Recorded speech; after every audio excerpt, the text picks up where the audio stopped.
Jornal em Foque. Apoio Unisanta, Universidade do Grupo de Excelência do MEC. BocNews, o jornal gostoso de ler e bom de negócios.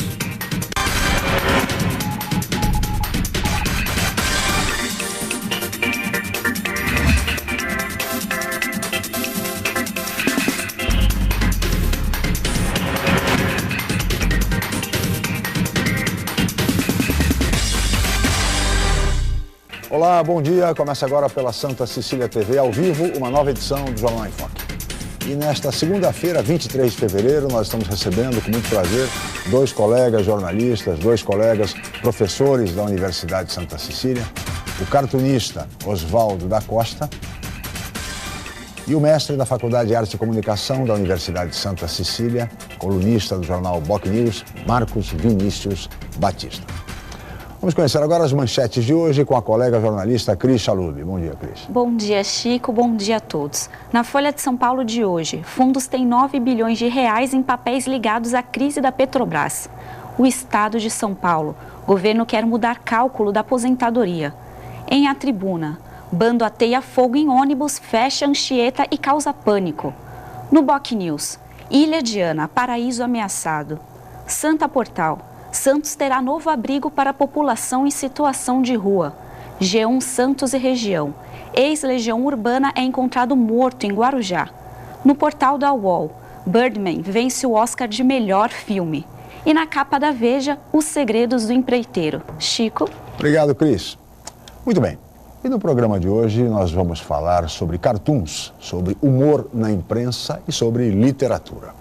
Vamos falar também a respeito do lançamento do primeiro livro do cartunista, do premiado cartunista Oswaldo da Costa, que é um dos nossos convidados de hoje, que será lançado em breve, O Berro da Ovelha Negra. Esse é o título do primeiro livro de Oswaldo da Costa e que será lançado por meio de financiamento coletivo.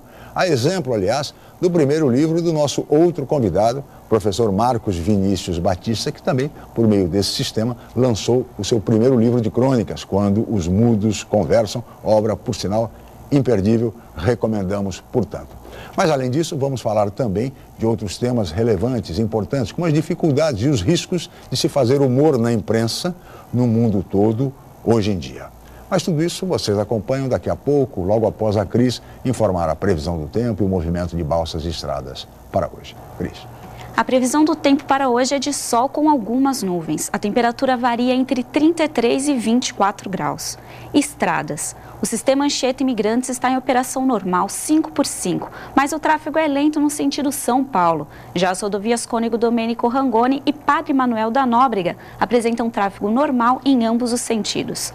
Balsas. 7 embarcações operam na travessia Santos-Guarujá, com espera de 30 minutos. Guarujá-Bertioga opera com uma embarcação e com 20 minutos de demora. Participe do Jornal em Foque. Envie sua pergunta pelo Facebook, Twitter ou no e-mail je@enfoque.com.br. A reapresentação desta edição pode ser assistida às 17 horas. Ou então confira a qualquer momento pelo nosso canal do YouTube. Chico? Obrigado, Cris. Eu gostaria de dedicar o programa de hoje ao colega jornalista recentemente falecido, Frederico Marcondes Carvalho, que se foi neste último final de semana. Foi nosso aluno, meu aluno, aluno do professor Marcos, do professor Humberto Chalub e de todos os colegas aqui da Universidade de Santa Cecília, um aluno brilhante que trabalhava na ESPN Brasil. A família, as nossas condolências, as condolências do programa do Jornal em Foque. Nós vamos agora para um rápido intervalo, voltaremos em seguida.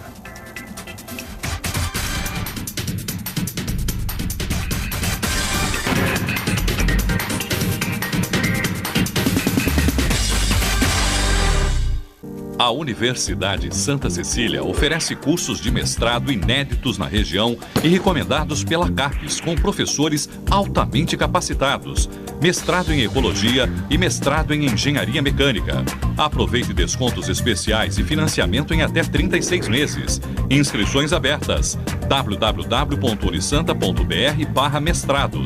Informações 3202-7100, ramal 7259. Universidade Santa Cecília, entre as 9% melhores do país. Com novo formato, o site BocNews.com está mais interativo, dinâmico, com conteúdo ampliado e canal próprio de TV na internet. São mais notícias com credibilidade para curtir e compartilhar, em qualquer hora e lugar, seja pelo computador, tablet ou celular. Inclua o BocNews.com na lista dos seus favoritos e tenha ao seu lado a informação indispensável para o dia a dia. Jornal BocNews e BocNews.com. Experiência e inovação para bem informar. Agora você pode ouvir a Santa Cecília FM onde você estiver. Baixe o aplicativo e nós vamos junto com você no tablet e no celular. Suas melhores lembranças com o que há de mais moderno em tecnologia digital.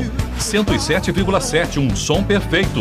No aplicativo você ainda participa das promoções, envia suas sugestões de música e acessa o Facebook da rádio.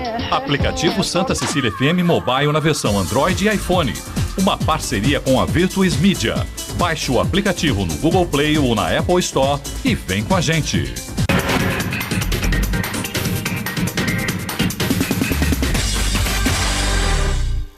Muito bem, estamos de volta com o Jornal em Foque desta segunda-feira, 23 de fevereiro. Nós estamos ao vivo e recebendo com muito prazer o cartunista, o premiado cartunista Oswaldo da Costa e também o colega jornalista, professor Marcos Vinícius Batista, que é mestre da Faculdade de Arte e Comunicação da Universidade Santa Cecília e colunista do semanário BocNews.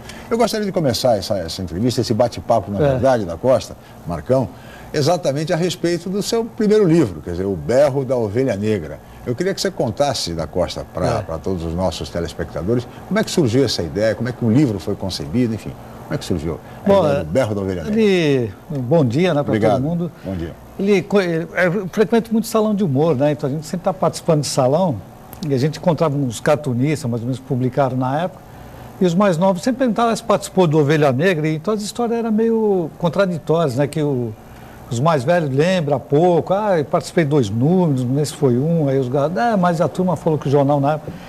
Então, Ovelha Negra era um jornal de cartoon? Era um jornal basicamente de cartoons, né? Você trouxe até um exemplar aqui, exemplar. Né? Vou mostrar aqui para os nossos telespectadores, o Carioca.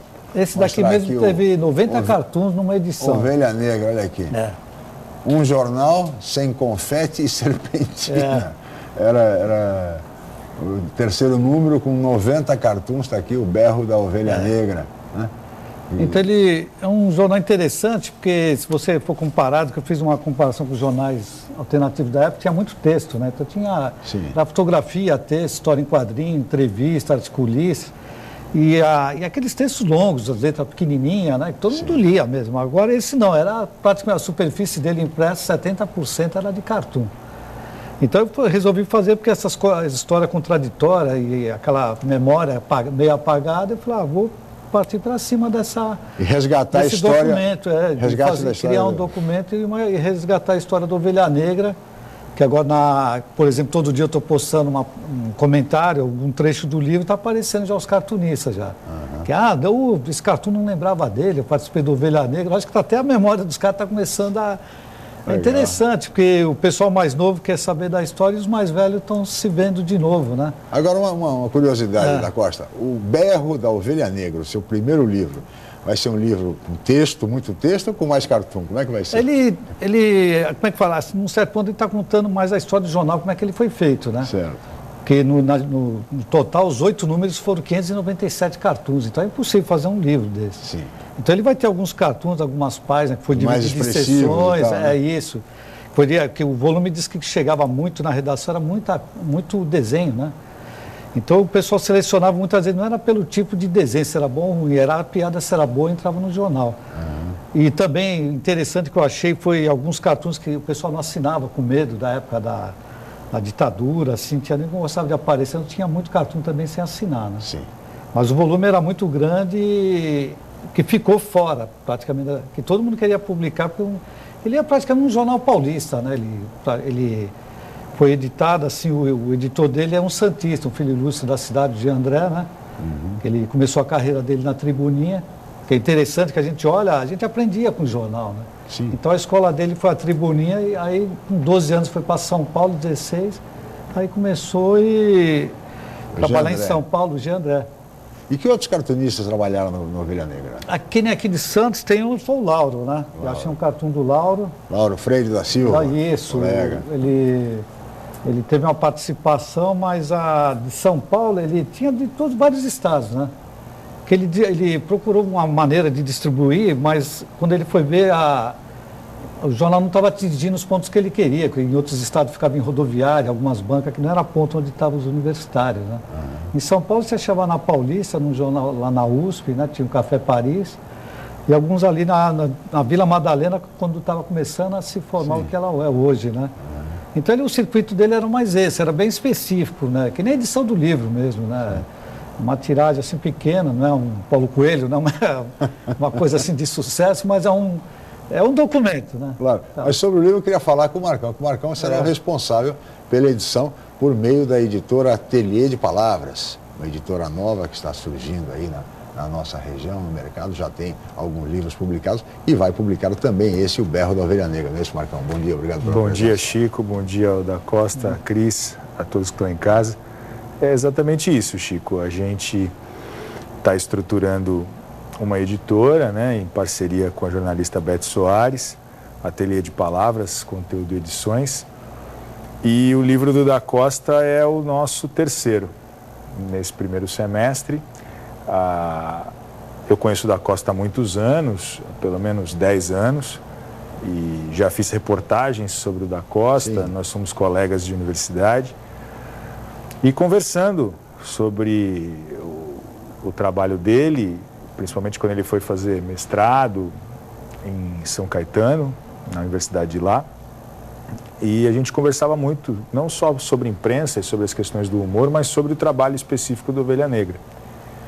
E eu dizia para ele que uma coisa que me incomodava muito na pós-graduação era que muitas vezes os trabalhos ficavam restritos à própria pós-graduação e que ele tinha que editar esse trabalho.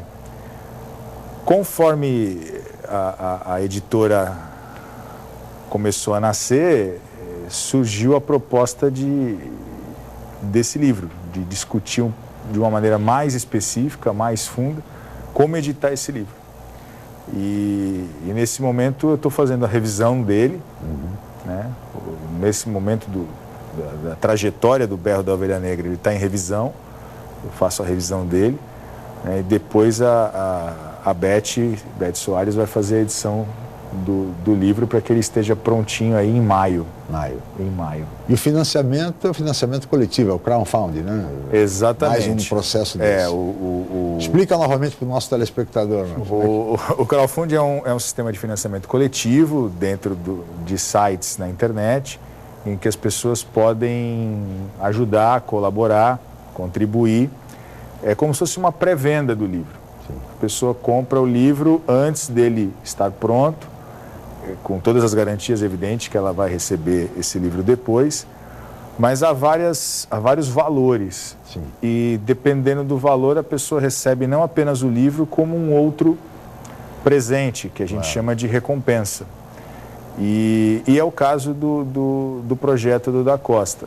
Tem 8 recompensas, e com valores bem variados e presentes bem variados.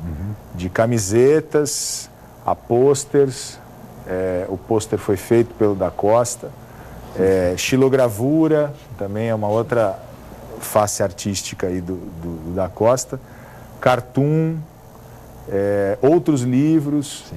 Então, assim, a gente diversificou as recompensas para que o leitor possa escolher aquela que mais o agrade. E em todas elas, é claro, ele recebe o livro. Sim. Recebe o livro do Da Costa, que vai ser entregue logo no começo de maio. Exatamente como aconteceu com o primeiro livro do Marcos Vinícius Batista, Quando os Mudos Conversam, também por meio do financiamento coletivo. Existe um site, né, Marcos? Queria que você falasse um pouco sobre esse site. Existem vários... As pessoas colaborarem com o livro do Da Costa. Existem vários sites no mercado hoje, e nós trabalhamos com um deles, que é o Kikante. O Kikante, né? Kikante com K. K-I-C-K-A-N-T-E, Kikante. .com.br. E lá está hospedada a campanha do Da Costa, certo, né, do livro. A pessoa acessa o Kikante, K-I-C-K-A-N-T-E, Kikante, e aí acessa e lá tem vários valores com os quais a pessoa pode escolher contribuir. Pode escolher como contribuir. É tudo cristalino, né? Eu passei já por esse processo, não é a primeira campanha que a gente coordena, e a gente pode assegurar que funciona e funciona muito bem. Funciona, as pessoas têm um retorno, tem um lançamento, o livro é entregue no prazo, ou pelo correio, ou pessoalmente. Então, fica muito claro ali, quem contribui pode saber imediatamente, com apenas um clique, quem contribuiu, quando contribuiu. Empresas também podem contribuir. Empresas também podem contribuir, tem um valor lá específico para empresas, e a contrapartida é que a empresa tem o direito de colocar o logo dela, o logotipo dela, na obra, no livro, como patrocinadora. É uma forma, é uma alternativa de viabilizar projetos que muitas vezes encontram dificuldades no mercado editorial. E principalmente para quem está publicando o primeiro livro, tem uma história muito boa na carreira profissional, como é o caso do Da Costa, premiadíssimo. E eu passei pelo mesmo processo, quer dizer, o meu primeiro livro passou por uma campanha de financiamento coletivo, deu certo, saiu, está aí na rua, e a gente vai fazer a mesma coisa com o mesmo processo. É o mesmo processo. Está certo. É a terceira vez que eu estou enfrentando isso. Está indo bem, né? Estamos levando, vai até o dia 13 de março, né? Então. 13 de março. Está indo bem. Então, aí as pessoas têm até o dia 13 de março, portanto, para colaborarem com o livro do Da Costa, O Berro da Ovelha Negra. Agora, Da Costa, fala um pouco aí a respeito. Você foi, o ano passado, você recebeu diversos prêmios, né? Queria que você falasse um pouco a respeito disso. O Salão do Porto, né? Que a gente considera um salão charmoso, assim, na área do desenho de humor. Sim. E o ano passado mesmo tive com o Voliskin, né? Um dos desenhistas do Chali, né? Ele estava lá, que ele é presidente de júri de salão. E o ano passado você pode mandar 4 trabalhos. Enviei os 4 trabalhos, aí um pegou menção honrosa. Aí o outro foi um trabalho finalista, né, que era o tema sobre a água, né, que a gente está com o problema da água. O tema foi a água, e o outro era a caricatura do Nelson Mandela, que foi um prêmio especial. Quer dizer, emplaquei os 4 desenhos no catálogo, e um premiado, né, uma menção, e 2 prêmios especiais, praticamente. Prêmios especiais. Né? Então é interessante porque ele... Esses foram os últimos prêmios, né? Tem outros, né? Teve um recente agora. Porque eu fiquei mais ou menos uns 3 ou 4 anos sem mandar trabalho de salão por causa da dissertação do mestrado, né? Sim. Então, aí fiquei muito focado nisso, então praticamente lendo e escrevendo, né? Pesquisando, pouca coisa. Praticando assim, oficina de livro, né? Oficina de aquarela, mas deu uma parada em termos de salão. Ia visitar, fui júri de salão em Belém do Pará, júri de seleção em Piracicaba, né? No Salão de Humor de Piracicaba, mas produzir mesmo estava mais só na leitura. Que aí também quando você termina praticamente desses 2 anos lendo e escrevendo, depois tem que esvaziar na cabeça, porque é muita coisa, aí não cabe mais nada. Aí é difícil, aí é complicado. Mas depois do mestrado veio o Berro da Ovelha Negra. Aí vem o Berro agora, que é interessante. Né, o livro aí, porque veio numa época interessante também, que parece que está todo mundo levando o humor muito a sério, né? Pois é. E o cartunista, geralmente o humorista, ele é visto como um cara trágico, né? A maioria é complicado, né? Então, tem alguns países aí que a coisa não está fácil, então, não. Mas nós vamos falar mais sobre isso, viu? Daqui a pouquinho. Marcão, para a gente concluir esse primeiro bloco, eu queria que você falasse um pouquinho a respeito do Ateliê de Palavras, quer dizer, que está sendo lançado agora. O Da Costa vai ser o terceiro livro. O Da Costa. Os 2 primeiros? Os 2 primeiros, o primeiro lançamento do Ateliê de Palavras será dia 14 de março, um sábado, 6 da tarde, Estação da Cidadania, ali ao lado do Extra, na Ana Costa. É um livro infanto-juvenil, da Ana Rosa Zufo. O livro se chama Vermelha é a Cor da Esperança. E também foi fruto de financiamento coletivo, deu muito certo, ela estourou a meta em 16%, conseguiu os recursos e ainda um pouquinho mais. No dia 28 de março, no mesmo lugar, na Estação da Cidadania, a gente lança o segundo livro, que é o livro das jornalistas Beth Soares e Jéssica Nobre. O livro se chama Até o Fim.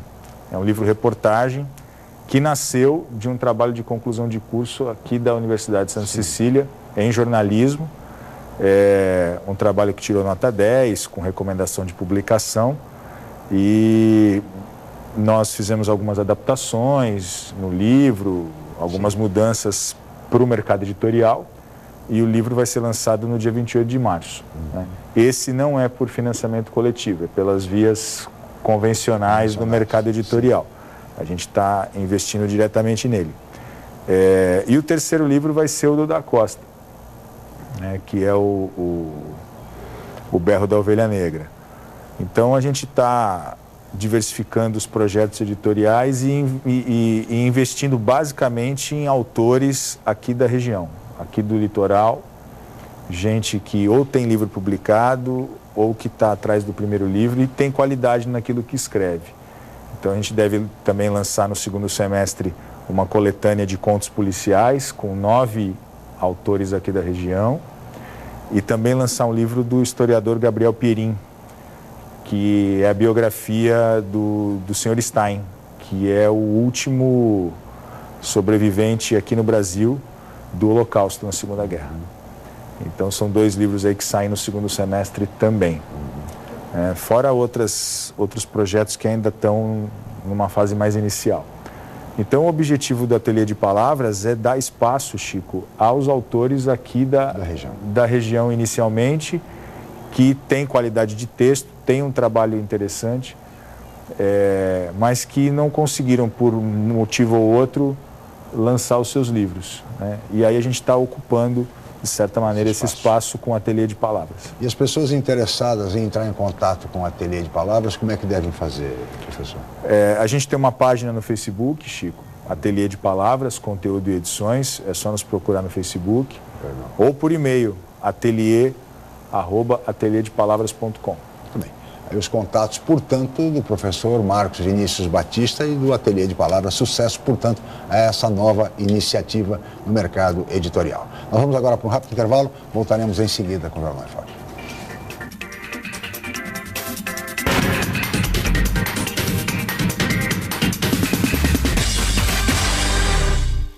Academia Unisanta. Bem-estar, saúde e qualidade de vida. Mais de 80 aparelhos de última geração. Profissionais qualificados para orientar as atividades de modo personalizado. Ambiente agradável com muito conforto para todas as idades. Musculação é na Unisanta. Academia Unisanta. Dê uma força para a sua saúde. Informações 3202-7126. Já se sabe que a comunicação é fundamental para se alcançar o sucesso. Sem ela, tudo fica mais difícil. Mas só uma empresa com experiência comprovada pode oferecer soluções em comunicação adequadas às necessidades de seus clientes, com menor custo e maior benefício. Enfoque, há 25 anos inovando na comunicação regional. Acesse www.enfoquecom.com.br ou ligue 3238-3380.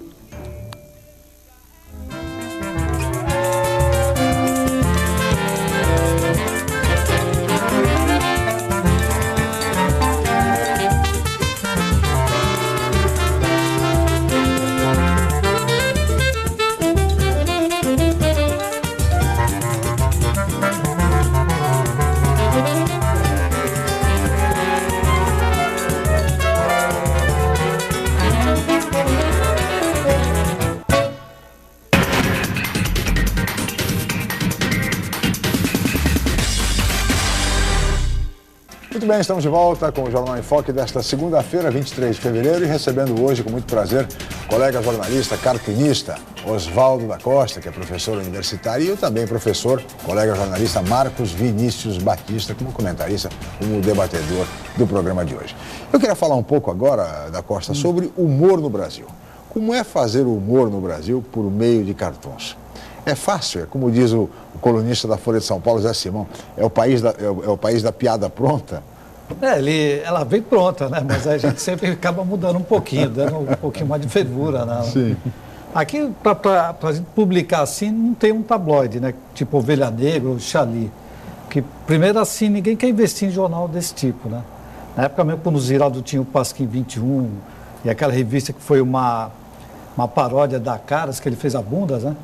Então era difícil ele arrumar patrocínio, ele mesmo bancava, né?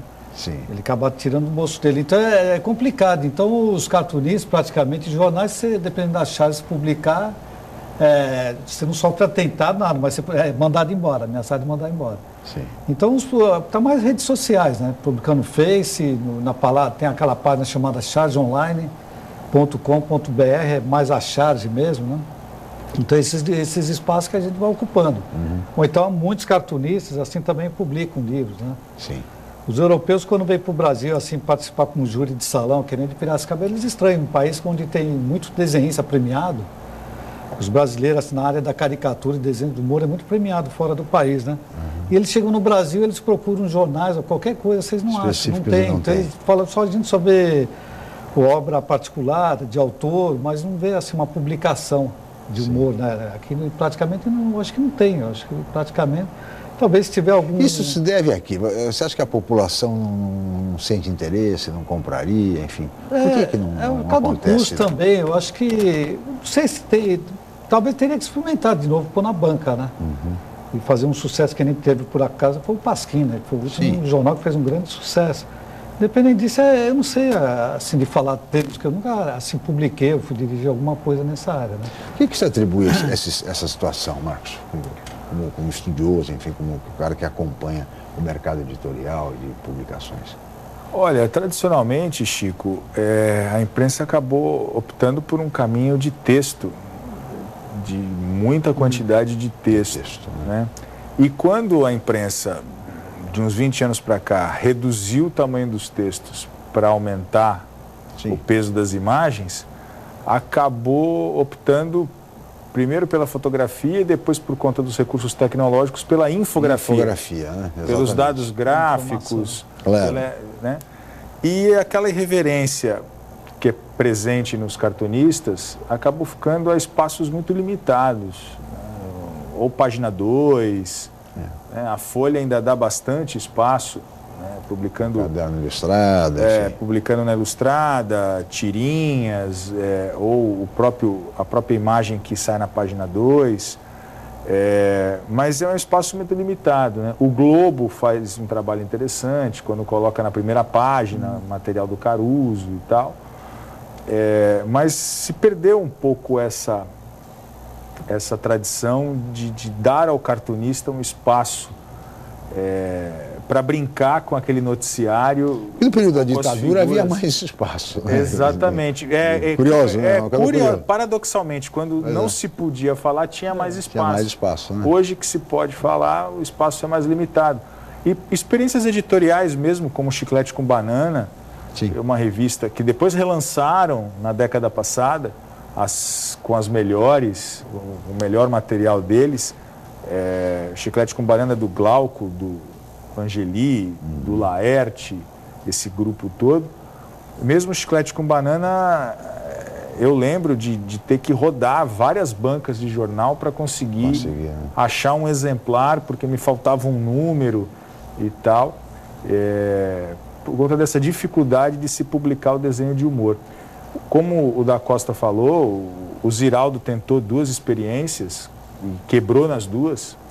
O Pasquim 21, né, que era uma reedição do Velho Pasquim, guardando as proporções históricas, e a Bundas, né, que tinha um slogan sensacional, né? Quem mostra a bunda em caras não mostra a cara em bundas. Era justamente uma forma de tirar... Brincando com a... De tirar um sarro, de brincar com as revistas de celebridades. Mas as revistas de celebridades ficaram. Pois é. E as publicações do Ziraldo quebraram. É algo até inexplicável, né? Porque no folhetim ele era editado pelo Angeli, né? Eles faziam esse jornal que vinha no folhetim, no caderno, né? Mas o espaço que a gente tinha ainda do Pasquim 21 era interessante, porque ele tinha uma pauta da semana, então o volume era grande também de desenhos que chegavam lá, então era uma peneira difícil. O Ziraldo gostava porque ele gosta de desenho de humor, essas coisas do cartoon, então ele encaixava tudo lá, né? Porque o meio político é um manancial inesgotável exatamente. De possibilidades. Né? Tem, todo dia praticamente tem... tema, né, para fazer o desenho de humor mesmo, o cartoon assim tá... Alimentam, né? Se alimentam, né? E tem uma questão interessante, o da Costa é um amigo e tem como característica a modéstia, né? É verdade. O Ziraldo produziu no Pasquim 21 uma página sobre o Da Costa, classificando o Da Costa como o último desenhista de humor do Brasil, né? O que é um grande mérito, né? Um sem sujeito dúvida. como o Ziraldo escrever sobre o Da Costa, né? A respeito. O Da Costa, inclusive, foi alvo de livro já, de um TCC, um trabalho de conclusão de curso no jornalismo aqui da Unisanta. Tem um livro que é um perfil do Da Costa, escrito pela Camila Mayra. Isso. Então, assim, o trabalho dele foi amadurecendo e foi se desenvolvendo dentro desse contexto de dificuldades para o cartunista trabalhar no Brasil. E o livro dele, O Berro da Ovelha Negra, é, de certa maneira, um caminho para poder falar de cartoon, falar de humor, numa imprensa, pelo menos a impressa, né, que hoje não dá tanto espaço para os desenhistas de humor e para os cartunistas. É verdade. Não sei se pode fazer um comentário claro, aqui, né? A gente fala, fora assim, os jornais da capitais, a gente classifica muito que o humor, assim, fora desses grandes jornais, está muito pastelão, né? Seria uma coisa meio Zorra Total, né? Sim. Que a gente tem essa, de novo passando, né? Estão reprisando o programa de Chico Anísio, a Escolinha do Professor. Sim. Não dá para se comparar o que se faz hoje com o que ele fez há 20 anos, mais ou menos, né? O tipo de humor politizado, no meio da brincadeira, daquela picadinha que tem ali, você vê que tem bastante politizado.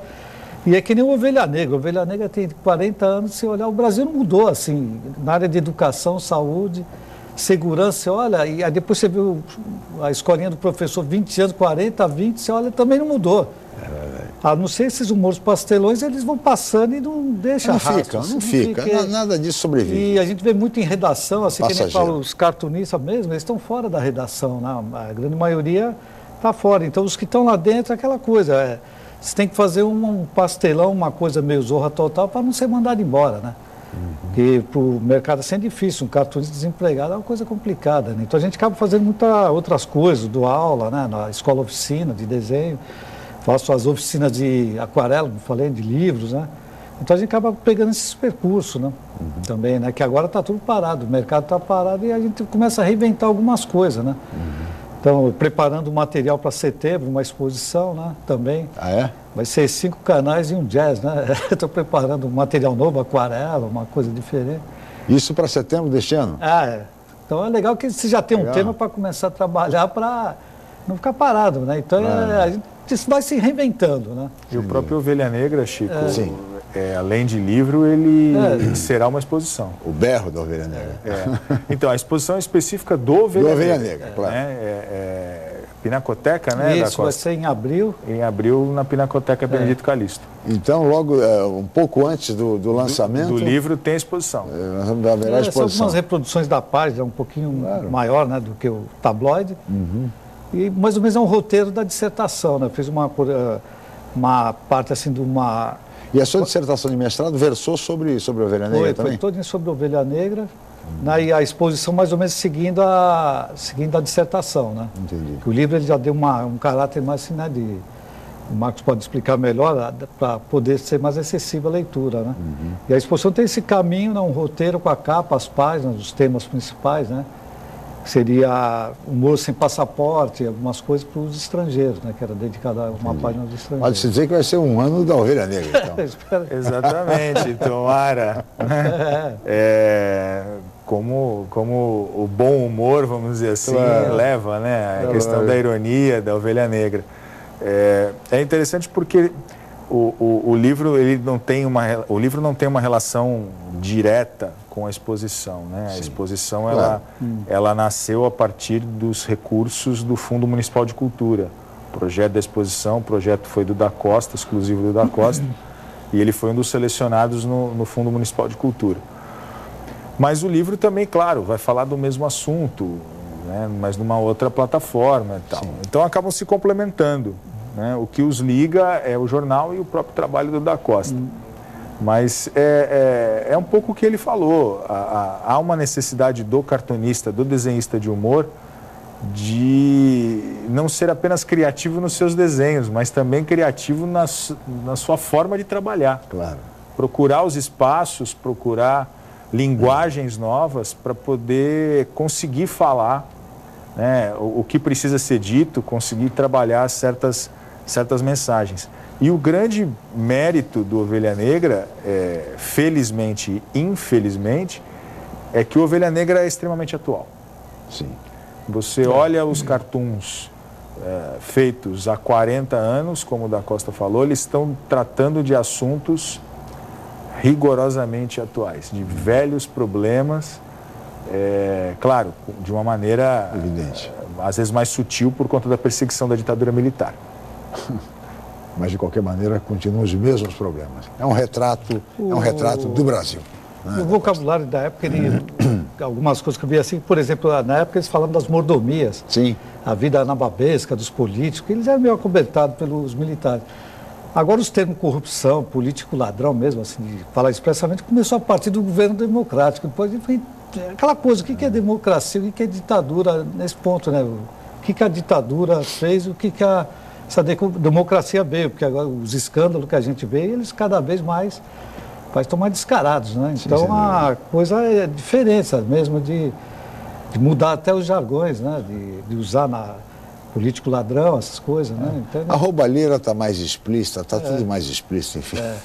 Mas de qualquer maneira, o cerne é o mesmo. É a corrupção, é a malandragem, que há tantas e tantas décadas marca e caracteriza lamentavelmente este país. Nós vamos da Costa, Marcão, para mais um rápido intervalo. Voltaremos em seguida com o Jornal em Foque.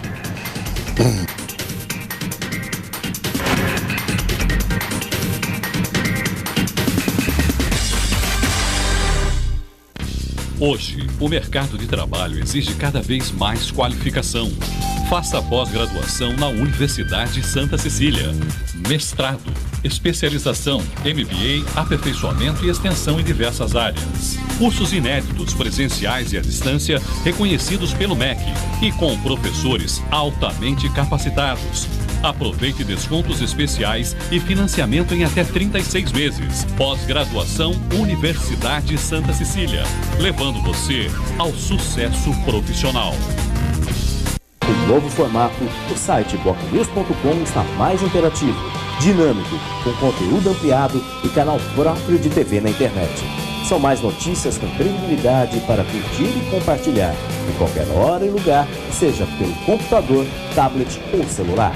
Inclua o bocnews.com na lista dos seus favoritos e tenha ao seu lado a informação indispensável para o dia a dia. Jornal BocNews e bocnews.com. Experiência e inovação para bem informar. O governo federal elegeu a sua prioridade, a educação. Os diretores de escolas públicas são personagens importantes para a construção de uma educação melhor. Por essa razão, foi aberta uma consulta pública para discutir com a sociedade como melhorar e valorizar o trabalho dos diretores. Acesse diretorprincipal.mec.gov.br, dê sua opinião, sugestão ou crítica e ajude o Brasil a criar o programa Diretor Principal. Ministério da Educação, Governo Federal.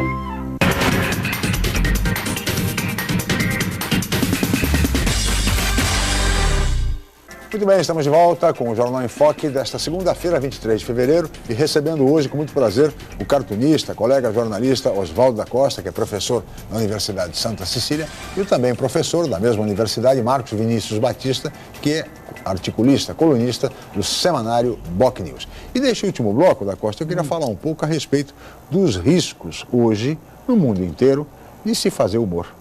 Ou seja, os cartunistas estão aí, aquele episódio triste, lamentável na França, com o Charlie Hebdo, e mesmo países agora como o Equador, que estão censurando duramente, perseguindo duramente os cartunistas.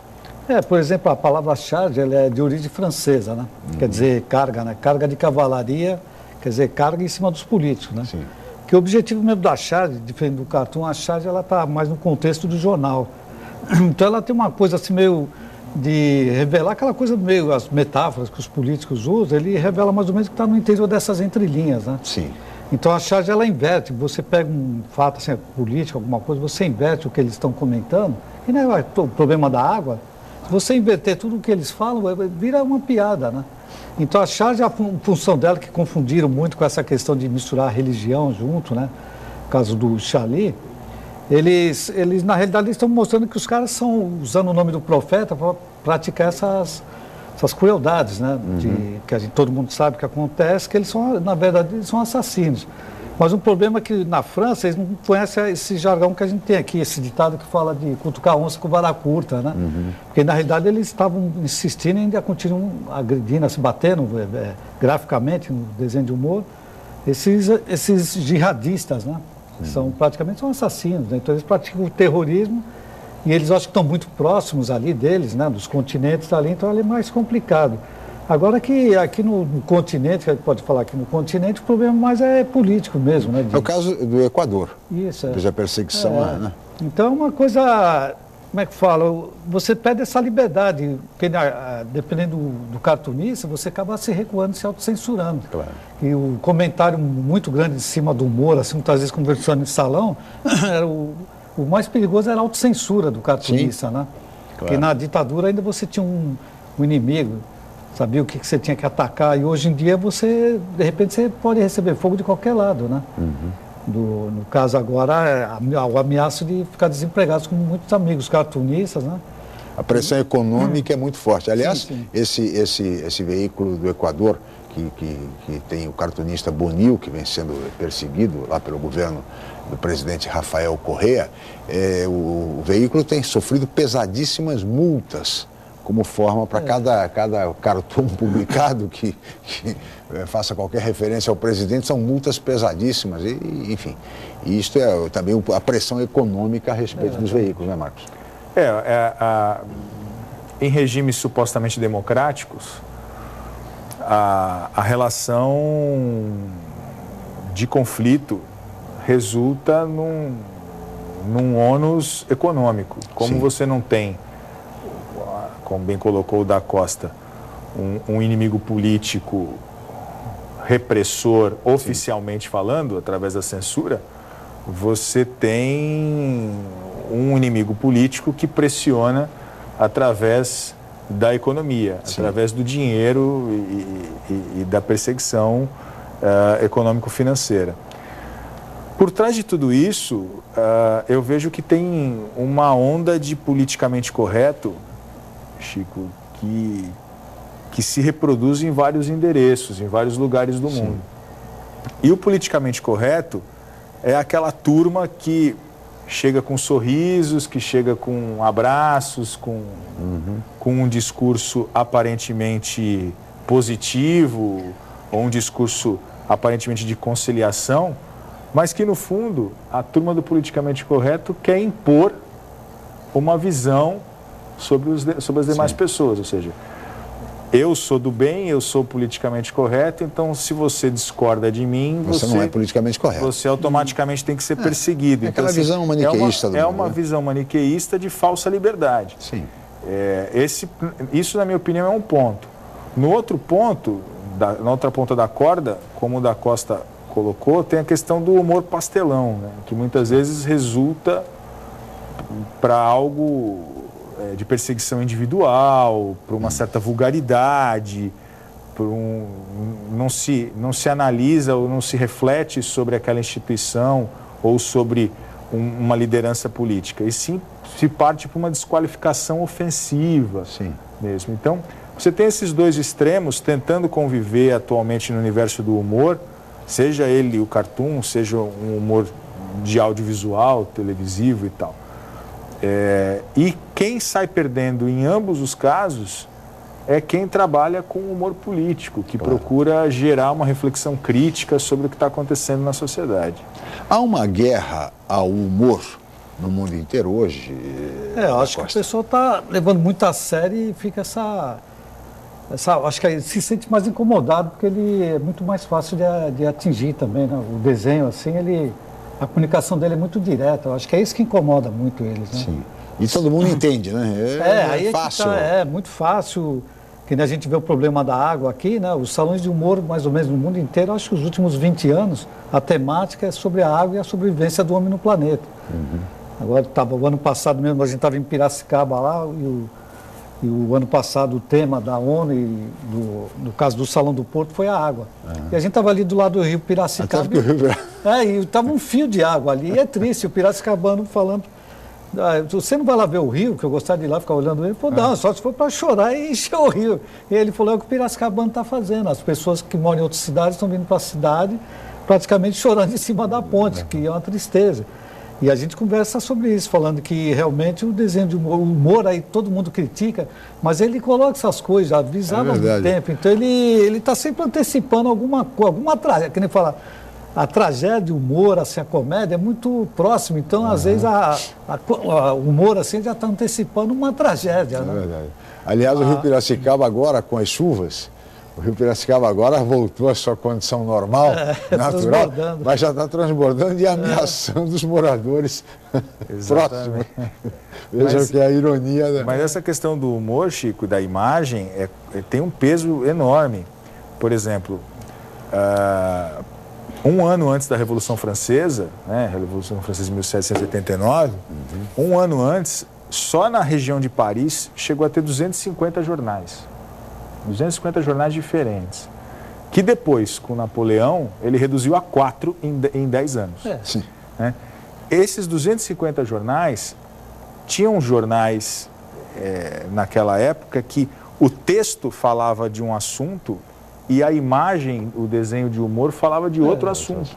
Porque era justamente para alcançar aquele público que não sabia ler, mas para entender a situação política daquele momento. Nesse período tinha aquele Daumier, né, que era um gênio da caricatura, que ele atacava mesmo. Eles não tinham a origem mesmo da charge francesa, então os ingleses também, um humor muito mais picante, sárdico, né? Eles pegam muito mais forte, né? Na Inglaterra acho que ainda tem o jornal lá, o grande jornal deles lá, de humor também, que bate muito forte lá. Então eles... Essa coisa da anterior, que a palavra humor mesmo, ela é de origem da medicina, né? Todos os médicos sabem quando falam com os humores do paciente. Os humores do paciente. Então aqueles 4 líquidos na corrente sanguínea, que era a bile negra, a bile amarela, né? O sangue e tem uma outra palavra, outra líquido, que eu não lembro o nome agora, a bile, né? Então ele que equilibrados, ele deixa o humor assim mais, a pessoa bem humorada, né? Então acho que no mundo assim, acho que a pessoa está meio desequilibrada, esses 4 fluidos aí. Estão levando muito a sério, como diz você, né? Então, levando o humor muito a sério. Acaba mexendo com os humores. Nós já estamos aproximando do final do programa, é um tema que é obrigatório, porque remete ao Brasil. Discute-se no Brasil hoje, professor Marcos, a regulação da mídia. O senhor acredita que isto será aprovado pelo Congresso? Quer dizer, a regulação à mídia significa censura à imprensa? Não, depende de como vai ser feito. Eu acho que não vai ser feito. Sim. Mas se a gente considerar a hipótese de que poderia ser feito, depende, né? É que os veículos de comunicação de cara não querem discutir, então já imediatamente trabalha a ideia de censura, né? Mas é um assunto muito espinhoso e por ser espinhoso, o Congresso não vai se intrometer.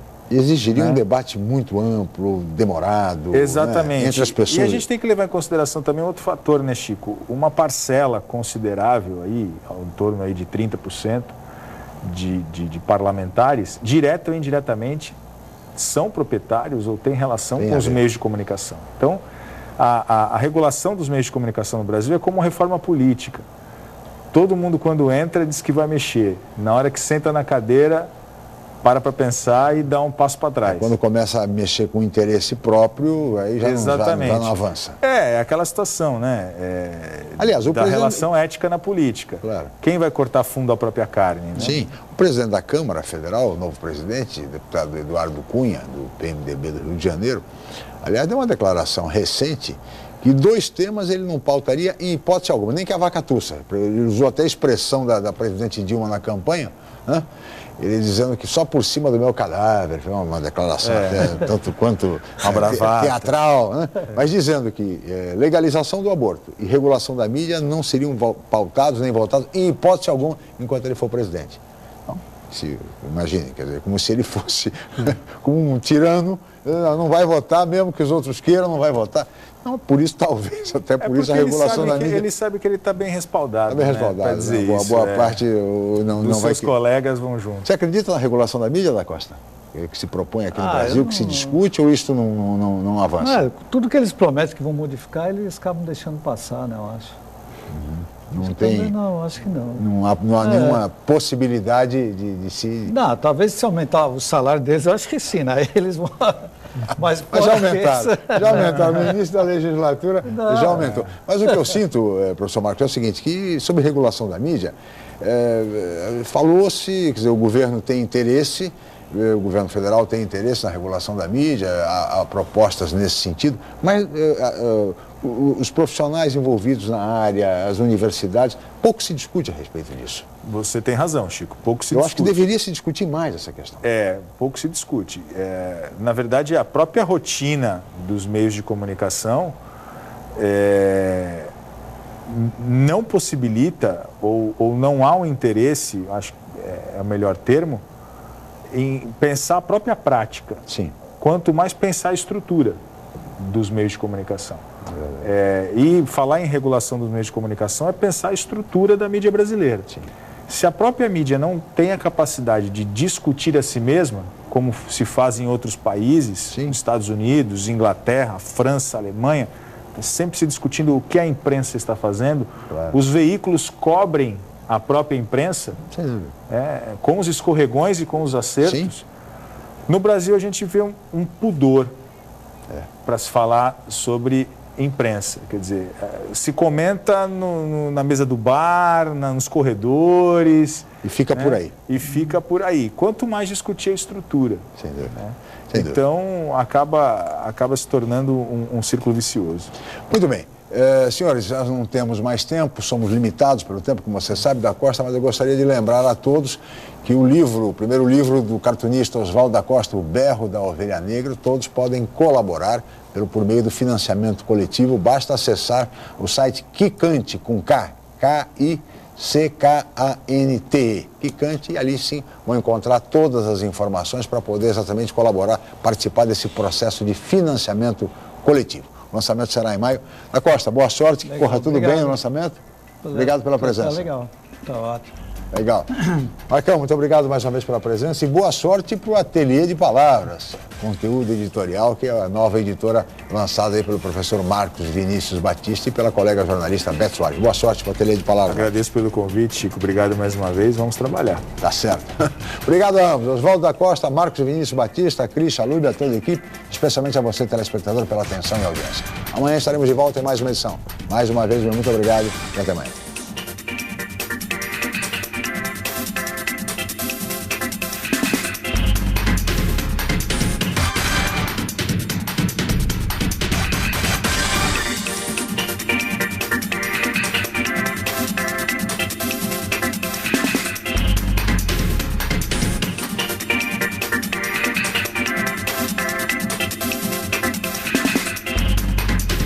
Jornal em Foque.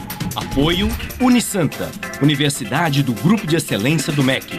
BocNews, o jornal gostoso de ler e bom de negócios.